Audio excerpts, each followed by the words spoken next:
Nah, tugas gereja di akhir zaman yaitu salah satu yang tidak bisa dipisahkan, yang sangat penting. Kalau kemarin itu bicara doa Yesus, ini yang disebut amanat agung, saudara-saudara. The Great Commandment, ya kan?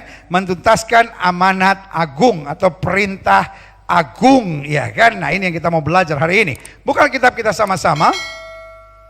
Matius 28 ayat 16 sampai 20. Perintah untuk memberitakan Injil.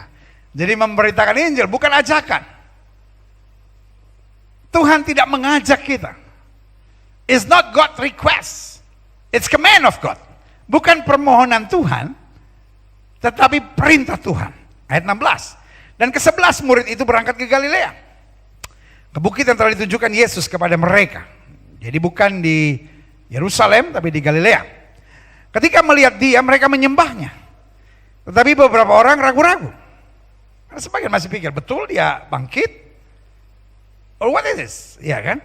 Tapi yang lain betul-betul mengimani, mereka menyembah. Ayat 18. Yesus mendekati mereka dan berkata, kepadaku telah diberikan segala kuasa di sorga dan di bumi. Jadi Yesus mendekati yang menyembah maupun yang ragu-ragu. Berarti saudaraku yang kasih dalam Tuhan, tugas pekabaran Injil untuk semua. Bukan tunggu sempurna dulu baru kita bisa memberitakan Injil. Tetapi makin kita memberitakan Injil, kita makin disempurnakan. Karena Injil itu seperti pedang bermata dua. Dia baik untuk orang yang mendengarkan, tapi dia juga baik buat orang yang menyampaikan. Tapi kalau Injil sudah tidak bisa mengubahkan kita lagi, berarti kita sudah bebal. Nah, itu yang berbahaya, saudara-saudara ya. Kita lihat. Yesus mendekati mereka semua dan berkata, kepadaku telah diberikan segala kuasa di surga dan di bumi. Jadi keberhasilan Injil bukan karena kemampuan kita, bukan karena kedewasaan kita, bukan karena kehebatan kita, tapi keberhasilan Injil karena segala kuasa di surga dan di bumi telah diserahkan kepada Kristus. Karena itu pergilah, berbuatlah sesuatu, mulailah bertindak, jadikan semua bangsa muridku, dan baptislah mereka dalam nama Bapa dan Anak dan Roh Kudus. Jadi nggak usah ditambah-tambahin baru lagi, saudara. Allah Bapa, Allah Anak, Allah Roh Kudus, itu bikin bingung. Karena jelas Alkitab bilang dalam nama Bapa, Anak dan Roh Kudus. Amin ya, jelas ya. Ayat 20. Dan ajarlah mereka. Jadi setelah baptis, setelah percaya, buka hati dulu. Jadi ada banyak orang pikir, oh mesti diajar dulu supaya percaya. Nggak bisa, karena kalau kita diajar dulu baru percaya, ujung-ujungnya hanya pengetahuan otak. Itu matematika yang begitu. Diajar dulu, ngerti baru percaya. Tapi kalau iman sebaliknya, percaya dulu, buka hati dulu, baru bisa diajar. Karena kalau diajar lalu belum percaya, ujung-ujungnya jadi Farisi. Ujung-ujungnya jadi ahli Taurat. Itu sebabnya kita jumpai akhir zaman ini banyak sekali ahli-ahli Taurat dan orang-orang Farisi modern, saudara. Otaknya penuh dengan ayat-ayat Alkitab, otaknya penuh dengan konsep-konsep teologi, tapi hidupnya tidak menggambarkan ciri Kristus. Tetapi yang mengerikan juga orang yang mengaku percaya Yesus, tapi otaknya nggak mau diisi. Ini lebih parah lagi, saudara. Yang Tuhan cari keseimbangan. Hatinya percaya, hidupnya mengalami perjumpaan dengan Kristus, baru diajar. Ini kan, ada banyak orang ketika hatinya sudah percaya, hidupnya sudah mengalami perjumpaan dengan Kristus, nggak mau diajar. Ini parah.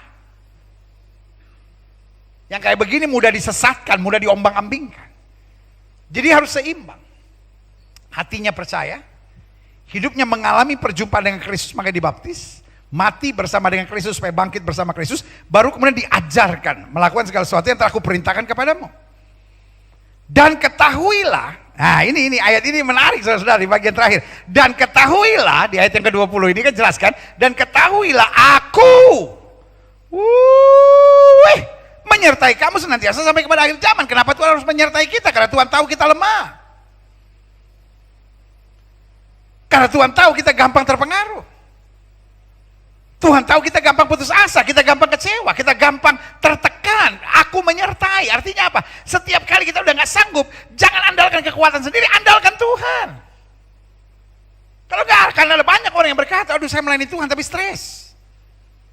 Loh, gimana kita bisa melayani Tuhan tapi stres? Ya karena pelayanan itu penuh tantangan. Betul. Tapi kan bukan kita, tapi kekuatan Tuhan di dalam kita. Amin. Buat setiap saya mau melayani Tuhan, Tuhan gak cari orang sempurna. Tapi Tuhan cari orang yang mau dibimbing, mau diatur, mau diarahkan, dan mau senantiasa dibawa pada kehendak Tuhan. Karena yang punya kuasa bukan kita. Aku menyertai engkau. Dan siapa aku ini? Yang mempunyai segala kuasa di bumi dan di sorga. Yang kata Alkitab berkata, setiap lutut akan bertelur, setiap lidah akan mengaku Yesus Kristus Tuhan. Sama-sama bilang, yang suruh saya adalah penguasa langit dan bumi. Amin. Jadi kalau yang suruh saya adalah penguasa langit dan bumi, saya nggak usah tanya lagi, saya bisa atau enggak. Nah, yang punya kuasa bilang bisa kok. Amin. Cuman kapasitasnya kita masing-masing berbeda. Tapi yang pasti setiap kita harus memberitakan Injil.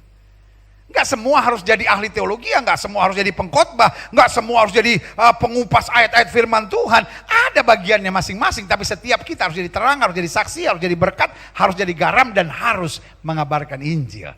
Nah, saya pelajari di sini, klik. Aha. Salah satu masalah di akhir zaman, ketika gereja Tuhan sedang sibuk dengan hal-hal yang tidak utama, yang harusnya diselesaikan di akhir zaman. Apa itu hal-hal yang tidak utama yang harus diselesaikan di akhir zaman?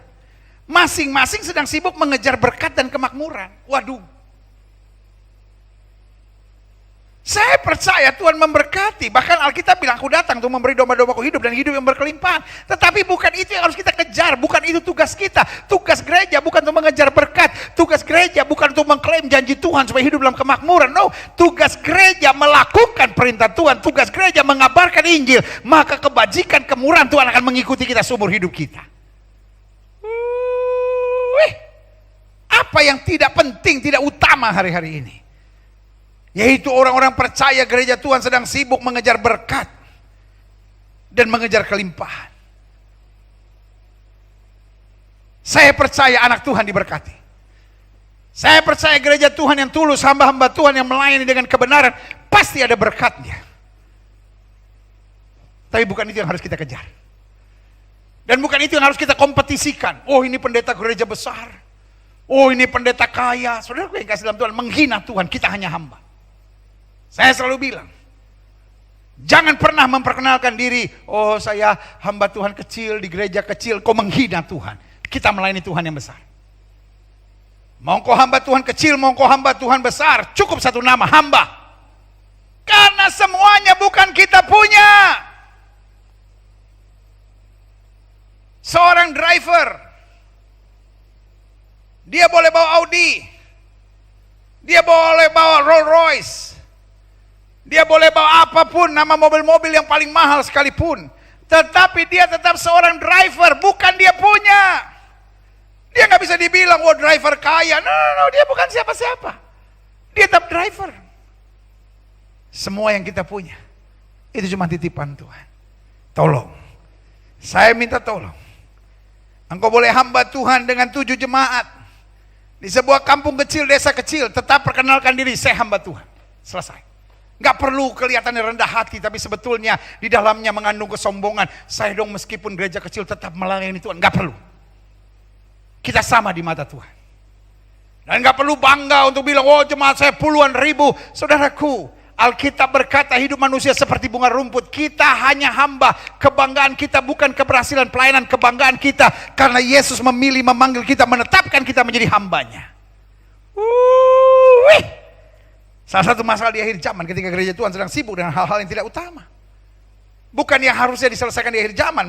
Pertama, masing-masing sedang sibuk mengejar berkat kemakmuran. 2, masing-masing sedang sibuk membuktikan siapa yang terhebat dan siapa yang terbenar. Wah, sibuk dengan musik siapa yang paling hebat, lampu siapa yang paling hebat, sound system siapa yang paling hebat, pengajaran siapa yang paling hebat, AC gereja mana yang paling dingin. Puji Tuhan. Tembok-tembok gereja runtuh, ibadah semua online hari-hari ini. Sudah setahun. Ini harus menyadarkan kita. Bukan karpet gereja yang dibutuhkan. Bukan sound system gereja yang dibutuhkan. Bukan adu canggih apapun dalam pelayanan gereja yang dibutuhkan. Tetapi pekabaran Injil, pekabaran Injil, pekabaran Injil yang dibutuhkan. Buat apa engkau punya AC yang paling hebat, sound system yang paling hebat, tapi kau hanya menonjolkan dirimu dan bukan pekabaran Injil.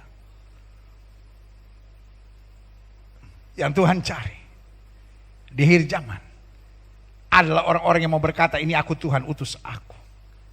Buat apa engkau kaya kalau engkau tidak mengabarkan Injil? Buat apa pangkat kedudukanmu hebat kalau engkau tidak mengabarkan Injil? Di akhir zaman, siapapun saudara, mau saudara pengacara kayak, mau saudara jaksa kayak, mau hakim kayak, mau saudara pegawai negeri kayak, mau saudara mau polisi kayak, mau tentara kayak, saudara mau wartawan kayak, saudara mau guru kayak, saudara mau anggota DPR kayak, saudara mau anggota partai politik kayak, tugas utama kita adalah hamba Tuhan yang mengabarkan Injil.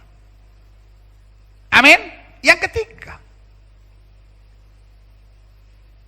masing-masing sedang sibuk dengan siapa yang paling menonjol, yang paling kreatif, serta yang paling kekinian. Aduh, gaya tinggal gaya. Be yourself, don't compete. Jangan bersaing hanya soal gaya. Setiap orang punya gayanya sendiri. Dan Alkitab bilang tetaplah ada pada keadaanmu seperti kamu dipanggil Tuhan. Saya nggak tahu kenapa kok sekarang seperti pelayanan sedang berkompetisi. Siapa yang paling menonjol, siapa yang followersnya paling banyak. Siapa yang paling dikenal. Siapa yang paling kreatif, siapa yang paling kekinian. Saudara yang kasih dalam Tuhan, biarkan setiap orang punya panggilannya. Ada orang yang memang panggilannya agak kekinian, yang memang ada yang old style, yang memang modelnya masing-masing dan model dan gayanya masing-masing. Tetapi Tuhan pakai. Don't try to be somebody else. Jangan coba menjadi orang lain. Norak, saudara. Kampungan, saudara. Be yourself. Kalau memang model saudara seperti itu, tetaplah dalam keadaanmu dipanggil Tuhan. Tuhan bisa pakai saudaraku. Nggak perlulah. Nggak perlu saling menonjolkan siapa yang paling kreatif, siapa yang paling kekinian gayanya, siapa yang modelnya lalu ikut-ikutan gaya orang, nggak usah. Kalau memang model sudah begitu, modellah sudah begitu. Amin. Karena you are important in His kingdom. Engkau sangat berarti, berguna dan penting buat Tuhan dalam kerajaan. Yes, selanjutnya. Salah satu masalah di akhir zaman ketika gereja Tuhan sedang sibuk dengan hal-hal yang tidak utama untuk diselesaikan di akhir zaman. Satu, masing-masing sedang sibuk mengejar berkat dan kemakmuran. Dua, masing-masing sedang sibuk membuktikan siapa yang terhebat dan siapa yang terbenar. Tiga, masing-masing sedang sibuk dengan siapa yang paling menonjol, paling kreatif, serta paling kekinian. Dan yang keempat, masing-masing sedang sibuk dengan siapa yang paling berdampak, serta yang paling terbesar. This is a ministry. This is not an Olympic game. Ini adalah pelayanan. Ini bukan pertandingan olimpiade. Tuhan tidak mencari siapa yang paling berdampak, siapa yang pelayanan yang paling luas. Semua upahnya sama, 1 dinar. Engkau gereja kecil, banggalah. Pelayananmu orang sederhana, banggalah. Pelayananmu orang kaya, pelayananmu orang-orang terpandang, tetaplah setia. Karena intinya, setiap pelayanan adalah tugas. Gak usah banding-bandingkan, gak usah saling menyerang. Saya dong pelayanannya orang-orang di bawah kolong jembatan, hidup kami pelayanan yang miskin. Apa itu pendeta-pendeta yang kaya melayani pejabat-pejabat? Itu semua kerasukan setan. Pertanyaan saya, pejabat perlu dilayani gak? Jenderal perlu dilayani gak? Pengusaha-pengusaha kaya perlu dilayani gak? Masing-masing punya porsinya. Cara pelayanannya beda. Model orang yang Tuhan pilih ya beda. Intinya hatimu jangan busuk. Intinya saling menghargai. Kalau ada orang yang pelayanannya mungkin lebih susah dan bisa saudara bantu, bantu. Kalau ada orang yang pelayanan lebih keren, sudah nggak bisa buat apa-apa, doakan. Kita butuh orang-orang yang melayani jenderal, kita butuh orang-orang yang melayani tokoh-tokoh politik, kita butuh orang-orang yang melayani pengusaha-pengusaha hebat, kita butuh orang-orang hamba-hamba Tuhan yang melayani tokoh-tokoh yang luar biasa. Masing-masing ada panggilannya. Saya tidak bisa bayangkan kalau yang pelayanan lebih besar menolong pelayanan yang lebih kecil. Pelayanan yang lebih kecil menopang dalam doa pelayanan yang lebih besar. Saya percaya hasil-hasil yang luar biasa akan terjadi. Saya nggak habis pikir. Setan apa yang merasuk diri kalian? Kalau lagu zaman sekarang bilang, entah apa yang merasuk dirimu.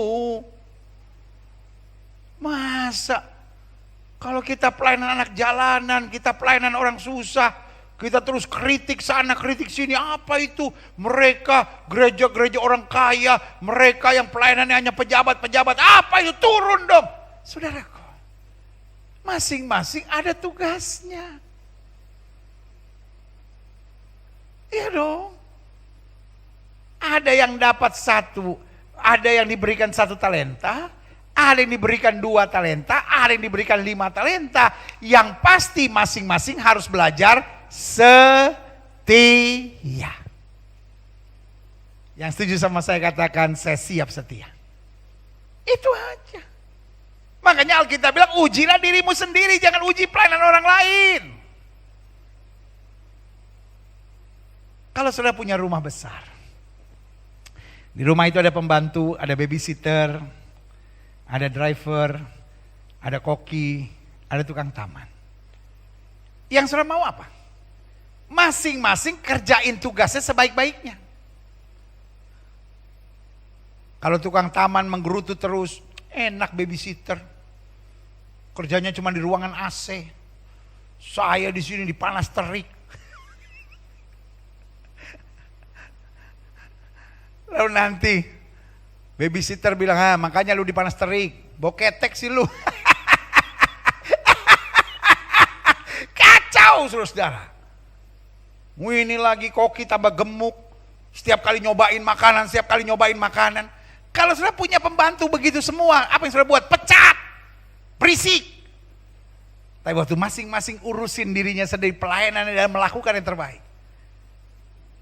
Dan kalau supir butuh sesuatu, koki bantu. Kalau tukang taman butuh sesuatu, babysitter bantu. Betapa indahnya hubungan manis itu.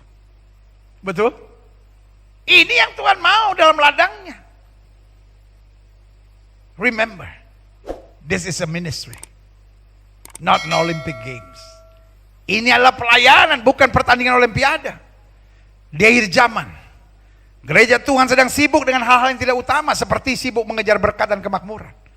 Sibuk membuktikan siapa yang terhebat, siapa yang terbenar. Sibuk membuktikan siapa yang paling menonjol, paling kreatif, paling kekinian. Sibuk dengan siapa yang paling berdampak serta terbesar. Ini akan mengganggu tubuh Kristus. Karena yang Tuhan cari adalah orang-orang yang siap mengabarkan Injil. Yang setuju katakan haleluya. Amin. Klik. Saya pelajari selanjutnya. Kehendak Allah buat gereja Tuhan di akhir zaman adalah fokus pada hal yang utama. Kita gak punya banyak waktu sisa. Amin. Kita harus fokus pada hal yang utama, yaitu merampas jiwa-jiwa dari tangan setan untuk masuk dalam rencana Tuhan. Karena iblis sudah merampas banyak orang di akhir zaman. Iblis sedang menghancurkan banyak rumah tangga. Iblis sedang menyeret banyak anak-anak muda. Iblis sedang menyeret banyak pejabat-pejabat. Iblis sedang menyeret banyak orang-orang susah, orang-orang menderita. Tugas kita bukan ribut sesama pelayan Tuhan, tapi tugas kita merampas mereka dari tangan setan, bawa kembali pada rancangan Tuhan yang sempurna. Menarik jiwa-jiwa yang sedang alam antrian neraka menuju pada antrian kerajaan Allah. Karena pada dasarnya Tuhan hanya ciptakan sorga bagi manusia. Lalu Tuhan ciptakan neraka untuk apa? Untuk setan dan pengikut-pengikutnya, kata Alkitab. Dan iblis gak mau sendirian di neraka. Dia menyeret banyak orang. Dan saya bayangkan, sudah banyak orang sedang ada pada antrian menuju neraka. Ada lagi orang-orang yang hari ini gak percaya neraka ada. Aduh, lebih bingung lagi saudara-saudara. Kalau neraka nggak ada, buat apa ada penginjilan? Lebih aneh lagi, saudara. Justru hari ini saya mau ingatkan buat saudara, neraka ada. Untuk setan, kata Alkitab, dan pengikut-pengikutnya. Artinya, setan gak mau sendirian di neraka. Dia seret banyak orang, dan sekarang banyak anak-anak Tuhan. Banyak orang-orang sedang menuju antrian, menuju ke neraka. Tugas kita tarik satu persatu, tarik satu persatu, tarik satu persatu. Dengan apa? Dengan Injil. Dengan Injil.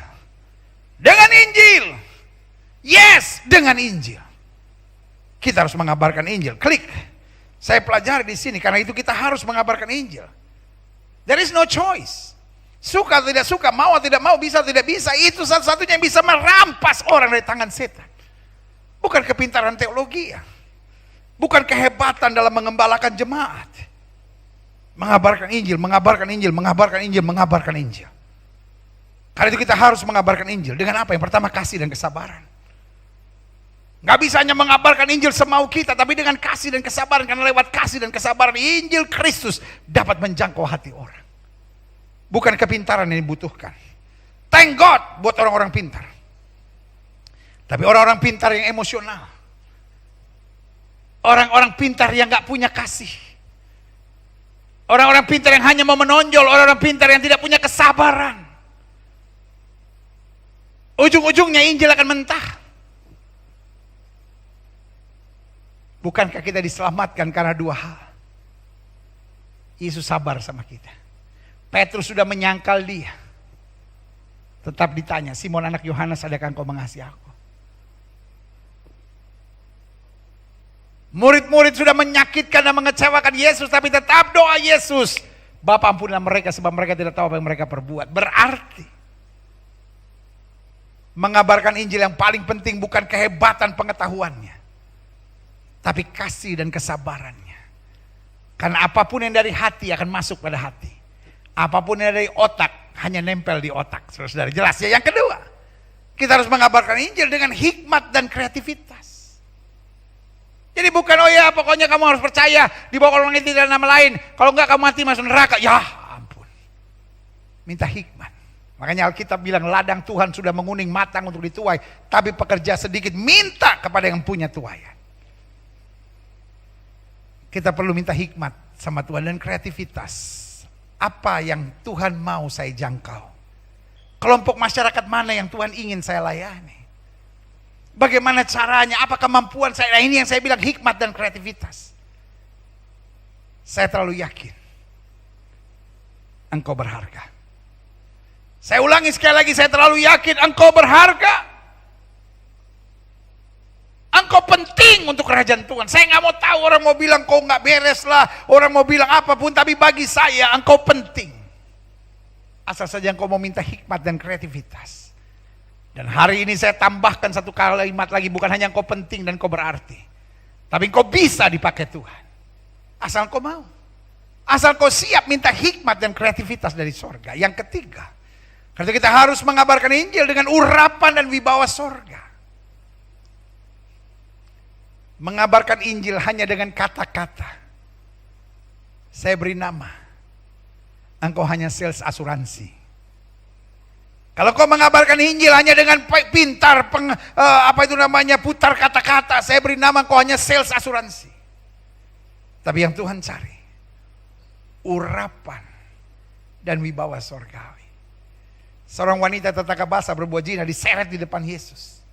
Menurut hukum Musa dia dilempar batu sampai mati. Yesus sedang dipojokkan pada sebuah keadaan, karena ini posisi yang serba salah. Kalau Yesus bilang lempar batu sampai mati, orang akan bertanya, lu kok aneh? Kau kan mengajar tentang kasih, kenapa kau tidak mempraktekkan? Tapi kalau Yesus bilang ampuni, semua akan bilang kau melanggar hukum Musa. Dan hukumannya berat pada zaman itu kalau melanggar hukum Musa. Tapi saudaraku yang kasih dalam Tuhan, ini yang saya bilang urapan dan wibawa sorga. Yesus tidak terjebak dengan permainan manusia. Karena dia bukan Tuhan yang memainkan logikanya dan kelicikan perkataan. No. Dia cuma bilang, barang siapa yang tidak berdosa, lempar wanita ini duluan dengan batu. Dia tidak melanggar hukum Musa. Dia tidak melanggar hukum kasih. Karena semua akhirnya mundur. Dia justru membongkar segala kemunafikan orang banyak itu. Itu yang saya beri nama urapan dan wibawa sorga. Makanya sebagai hamba Allah saya hanya mau ingatkan, engkau bisa melayani Tuhan, siapapun saudara. Asal saja engkau mau, asal saja engkau mendekat pada Tuhan. Karena urapan itu gratis. Urapan tidak membutuhkan sekolah teologi 5 tahun. Urapan tidak membutuhkan sekolah Alkitab 6 bulan. Urapan tidak membutuhkan pengetahuan apapun. Asal kau bertobat, lahir baru dan hidup sungguh-sungguh dengan Tuhan. Saya tidak bilang kau tidak membutuhkan sekolah teologi. Saya tidak bilang saudara tidak membutuhkan sekolah Alkitab. Kita butuh semuanya. Tetapi di atas semuanya kita butuhkan urapan dari Roh Kudus. Dan wibawa dari sorga. Karena Alkitab bilang tidak ada seorang pun dapat mengaku Yesus Kristus Tuhan kecuali oleh tuntunan Roh Kudus. Selanjutnya, kita harus mengabarkan Injil dengan kesaksian, keteladanan dan pembuktian hidup. Paulus bilang sama Timotius, jangan seorang pun menganggap engkau rendah karena engkau muda. Berarti kesaksian kita harus jelas. Keteladanan kita harus jelas. Dan pembuktian hidup, karena Alkitab bilang bukan orang yang berseru Tuhan, Tuhan dapat masuk ke dalam kerajaan surga, tapi mereka yang melakukan perintah Tuhan. Sama-sama bilang sama saya kesaksian. Sama-sama bilang sama saya keteladanan. Sama-sama bilang pembuktian hidup. Orang beriman akan kelihatan dari mulutnya. Orang beriman akan kelihatan dari pikirannya. Orang beriman akan kelihatan dari sikapnya. Orang beriman akan terlihat ketika dia disakiti. Orang beriman akan terlihat bagaimana caranya menghadapi persoalan dan menyelesaikan masalahnya. Bukan dengan cara dunia, karena senjata perang kita bukan dunia tapi kuasanya. Haleluya. Ada banyak orang ngomong tentang Yesus, tapi teladan hidupnya nol besar. Ada banyak orang ngomong tentang Yesus, tapi kesaksian kesehariannya jauh dari kebenaran. Hidup munafik, hidup curang, hidup penuh kebohongan, hidup penuh kepalsuan, hidup penuh kemunafikan. Dalam nama Yesus dilepaskan dalam hidup kita. Sama-sama bilang sama saya kesaksian. Sama-sama bilang sama saya keteladanan. Sama-sama bilang pembuktian hidup. Saya berdoa setiap orang-orang muda kesaksiannya, teladan hidupnya, pembuktian hidupnya justru jelas sebagai anak Tuhan. Para pengusaha, para anak-anak Tuhan di dunia politik, para anak-anak Tuhan yang dipercaya Tuhan jabatan-jabatan tertentu. Pastikan kesaksian saudara, keteladanan hidup saudara, pembuktian hidup saudara mencerminkan kemuliaan Tuhan luar biasa. Karena Alkitab bilang, biarlah orang melihat perbuatanmu yang baik dan memuliakan Bapa di sorga. Karena kalau garam itu sudah tidak asin, kita yang harusnya jadi garam sudah tidak asin, sudah tidak bisa mempengaruhi, maka kita akan dibuang dan diinjak-injak orang. Hidup kita akan berarti, hidup kita akan jadi berkat, hidup kita akan menyatakan kemuliaan Kristus sebagai tugas di akhir zaman. Kalau hidup kita jelas, kesaksian kita, keteladanan hidup, pembuktian hidup kita sungguh memuliakan Kristus. Haleluya. Selanjutnya klik catatan. Jangan mengandalkan logika. Logika itu perlu, tapi logika harus ada di bawah kendali tuntunan Roh Kudus. Paulus bilang apa? Kami menaklukkan segala pikiran dan menaklukkannya pada Kristus. Makanya Paulus bilang kami memiliki pikiran Kristus. Yesaya bilang setiap pagi ia mempertajam telingaku sehingga aku mendengar sebagai seorang murid. Dan tiap pagi engkau mempertajam lidahku sehingga aku berbicara seperti seorang murid. Bayangkan. Ini yang saya bilang. Bukan logika. Tapi hidup yang diubahkan. Sehingga Alkitab berkata, aku hidup tapi bukan lagi aku yang hidup. Kristus yang hidup dalam aku. Sehingga logika kita adalah logika yang sesuai dengan firman. Logika yang sesuai dengan firman apa? Orang nyakitin kita jangan balas. Logika sesuai firman, masalah apapun dalam rumah tangga jangan bercerai, tapi tetap berdoa. Logika sesuai dengan firman artinya apa? Kalau kita salah minta ampun, bertobat, berbalik dari jalan-jalan kita yang jahat. Logika sesuai firman adalah bukan apa yang aku pikirkan yang terbaik, tapi apa yang Kristus kehendaki, itu yang aku siap kerjakan, karena itu pasti yang terbaik. Dan saya katakan haleluya, yeah. Selanjutnya saya pelajari, klik. Mengapa kita harus menginjil? Sebagian bilang itu kan tugas para pendeta, itu kan tugas para evangelis, makanya kan ada panggilan evangelis, betul. Ada orang-orang yang panggilannya penginjil. Tetapi tugas penginjilan bukan hanya para penginjil. Para penginjil punya strategi-strategi yang khusus diberikan Tuhan. Tetapi setiap orang harus menginjil dimanapun Tuhan tempatkan. Mengapa kita harus menginjil? Yang pertama, karena penginjilan jalan penting menuju keselamatan. Keselamatan bukan turun dari langit ketika Tuhan berbicara, anakku, Saudaraku, kalau Tuhan mau, Tuhan bisa berbicara langsung, tapi Tuhan gak mau. Makanya selalu saya bilang, tanpa Tuhan kita tidak mampu, tapi tanpa kita Tuhan tidak mau. Tuhan mau pakai hidup. Jangan sok jual mahal. Tuhan udah mau pakai hidup kita, harusnya kita berlutut menangis dan bilang, Tuhan terima kasih. Ada banyak orang mau dipakai oleh Tuhan, sok jual mahal. Ya tapi Tuhan saya gak bisa, tapi Tuhan saya begini, tapi Tuhan saya sibuk, tapi Tuhan saya gak mampu. Stop! Tuhan mau pakai hidup kita, kenapa kita nggak justru berlutut dan bilang, Tuhan terima kasih. Aku yang nggak layak, tapi dilayakkan. Aku yang nggak benar, tapi dibenarkan. Aku yang lemah, aku dikuatkan. Aku yang sebetulnya tersesat, dipanggil, diluruskan, untuk mengarahkan yang tersesat kembali ke jalan yang benar. Tuhan mau pakai hidup kita. Dan sebagai hamba Allah saya tekankan sekali lagi, kenapa kita harus menginjil? Menginjil bukan sebuah pilihan, tapi sebuah keharusan yang harus kita kerjakan dalam hidup kita. Kenapa? Karena penginjilan jalan penting menuju keselamatan. Yang kedua, karena penginjilan adalah perintah penting dari Tuhan Yesus. Sebelum Yesus naik ke sorga, dia bilang segala kuasa di langit dan di bumi telah diserahkan kepadaku. Pergi, jadikan sekalian bangsa muridku. Saudaraku, kalau ini perintah penting, bukankah kita tahu kasihlah Tuhan Allahmu dengan segenap hatimu, segenap akal budimu, dan kasih sesama manusia, itu adalah perintah penting. Kita jalankan. Kenapa penginjilan kita nggak jalankan? Bukankah dengan penginjilan kita mengasihi Tuhan dan mengasihi sesama? Kalau tidak, dia masuk neraka. Loh, kan tanpa keselamatan dalam Kristus orang menuju ke neraka. Kan Alkitab jelas bilang, di bawah kolong langit ini tidak ada nama lain yang olehnya manusia selamat kecuali dalam nama Yesus. Yesus bilang apa? Akulah jalan kebenaran dan hidup, tidak seorang pun sampai kepada Bapa jika tidak melalui aku. Orang boleh marah dengan konsep saya, but at least I do my part. Saya lakukan bagian saya, yaitu menjalankan perintah Tuhan. Masalah orang mau tersinggung, masalah orang mau kecewa, masalah orang mau menolak, itu bukan urusan saya. Karena Tuhan yang menyertai saya adalah Tuhan yang mengubahkan hati manusia. Yang setuju katakan yeah. Sama-sama bilang saya punya tugas. Sama-sama bilang tugas saya adalah memberitakan Injil.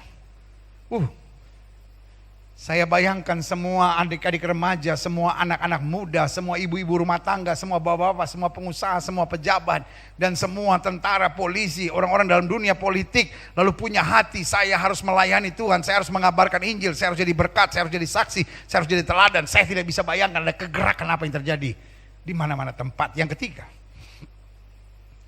mengapa kita harus menginjil? Karena penginjilan bisa dikerjakan semua orang.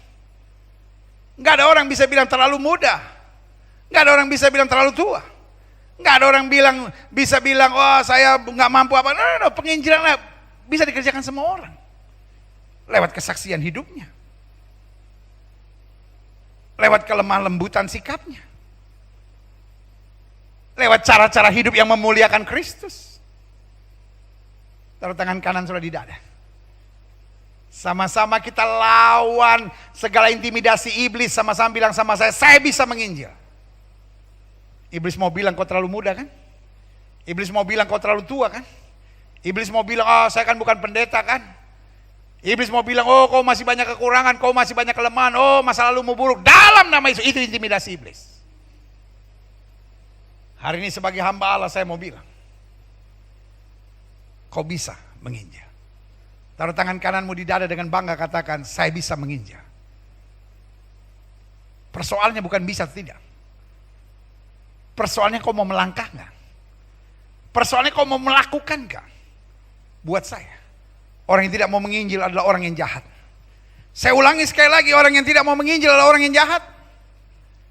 Dia masa bodoh orang mau masuk neraka, yang penting gua diberkati, yang penting gua masuk surga. Tapi kalau kau punya kasih yang tulus, kau berkata, Tuhan pakai hidupku, beri aku hikmat, beri aku wibawa sorga, beri aku urapan, sehingga lewat hidupku, lewat perkataanku, lewat sikapku, lewat apa yang aku kerjakan, hidupku boleh memenangkan jiwa bagi kerajaan sorga. Sehingga mereka yang sedang ada di antrian neraka dilepaskan menuju ke sorga, rumah Bapa yang kekal, yang sejuk. Berikan tepuk tangan yang meriah buat Tuhan. Yang keempat, yang terakhir, saya undang pemain musik maju ke depan. Mengapa kita harus menginjil? Karena penginjilan bukti kasih kita yang tulus. Kita menginjil bukan supaya orang masuk Kristen, tapi kita menginjil supaya orang tidak terbelenggu iblis, supaya orang tidak menuju neraka, supaya orang bisa menerima keselamatan di dalam Kristus. Karena sebagai hamba Allah perlu saya tegaskan buat setiap saudara,